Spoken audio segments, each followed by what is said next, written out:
latest update, dalawang love team at dalawang K po ang binanggit ni Miss Glenda. So, sa dalawang love team na literang K, either si Catherine or Kim Chiu. Kasi nga nauna na nga si Alden Richard na isa po siyang endorser sa Brilliant. Follow naman si Paulo Avellino. At syempre naman, mas nauna sa kanila si Andrea Brillantes. Sino kaya sa kanila kung mabubuo ang love team? Kim Pao, Kath Din, or Kyle Drea? Nagiging usap-usapan naman sa social media na baka nga raw si Kyle Echari para mabuo ang love team ng Kyle Drea dahil nga mas nauna si Andrea Brillantes sa Brilliant Skin. Or either sinasabi nila baka raw Kath Din. But anyways, malalaman yan sa May 19. So, ayan. Ayon dito for me, hindi si Kyle.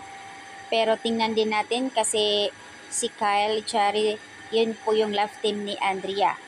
And then si Kath din naman.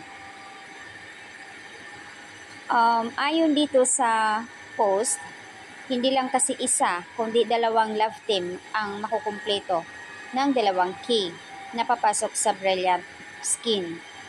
Ayan guys, makikilala sila ngayong May 19 and then May 25. Sobrang excited ang lahat, kung sino man, deserve naman din nila.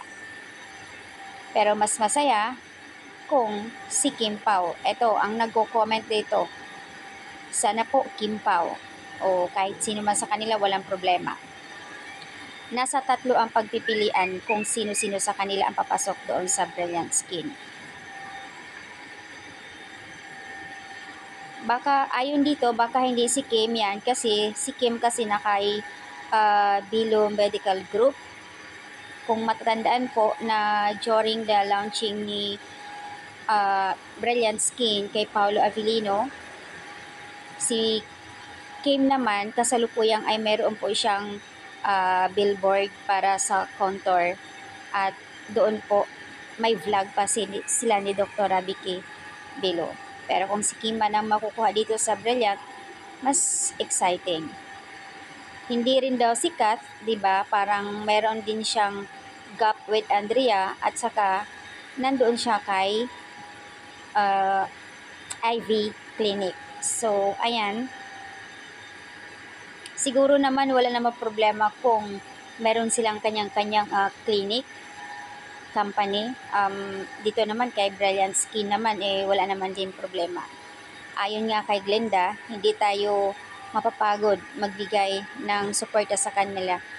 Importante, alam din natin kung paano sila i-handle. I think it's Kim kasi yung flow nung nakaraan araw-araw siyang napapagod. So, abangers na lang guys. Abang-abang na lang kung sino excited sa May 19 pasabog ni Miss Glenda.